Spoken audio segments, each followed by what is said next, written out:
Dive log entry 347.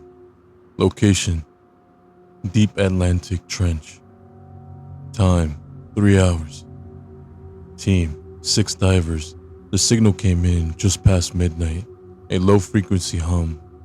At first we thought it was a malfunction, but then it grew louder. Whatever it was huge, far bigger than anything we'd ever encountered. The captain made the call. "Suit up everyone, we're going in." Our suits were the heaviest we had, designed for extreme depths. We descended into the abyss. I couldn't shake the feeling that something was wrong. The water around us grew darker and colder with every meter, the pressure squeezing us like a giant hand. There was no light down here. The signal grew louder, vibrating through our suits. "Stay close," Captain ordered. "Don't lose sight of each other." We moved in slow, controlled, our lights sweeping through the water, but there was nothing to see, just endless darkness, with the occasional glint of a distant fish. Then I saw something, a shadow too big to be a fish, too smooth to be a rock. It moved for a moment. I thought it was just the light playing tricks on me, but then it moved again, closer.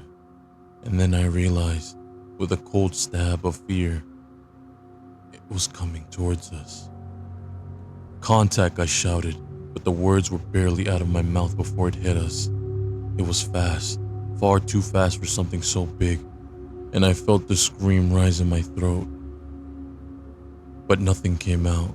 The creature had hands. They were thin, like a skeletal remains of a human, but stretched to unnatural proportions. Regroup, Captain barked. But panic had already set in. We scattered, our lights swinging wildly in the dark. I saw Diver 3 turn, too slow, and the thing was on him. Those skinny hands reached out, grabbing him. His screams cut off as his suit was crushed, the sound swallowed by water. It was playing with us. I could feel it, a sick, twisted intelligence behind those empty black eyes. It didn't just want to eat us. It wanted us to know we were being hunted. "Get to the surface," I heard someone shout, but I couldn't tell who it was. The comms were messy. Everyone was talking over each other, voices rising in terror.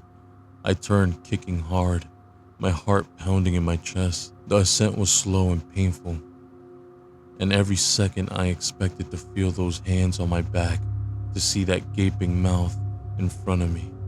I didn't know how many of us were left. I didn't care. I just wanted to get out. The pressure started to lessen as I ascended, the water growing slightly warmer.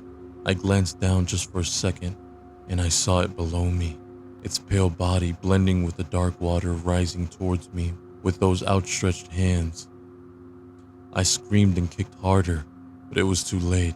I felt the sharp pain in my leg, and then the suit started to crack. It pulled me down into the dark, and I saw those eyes staring into mine, empty and cold, and the visor shattered, and the water flooded in. Dive log entry 347. Final note. Recovered by surface crew. Signal confirmed as long unidentified aquatic predator. Divers lost in action. No survivors.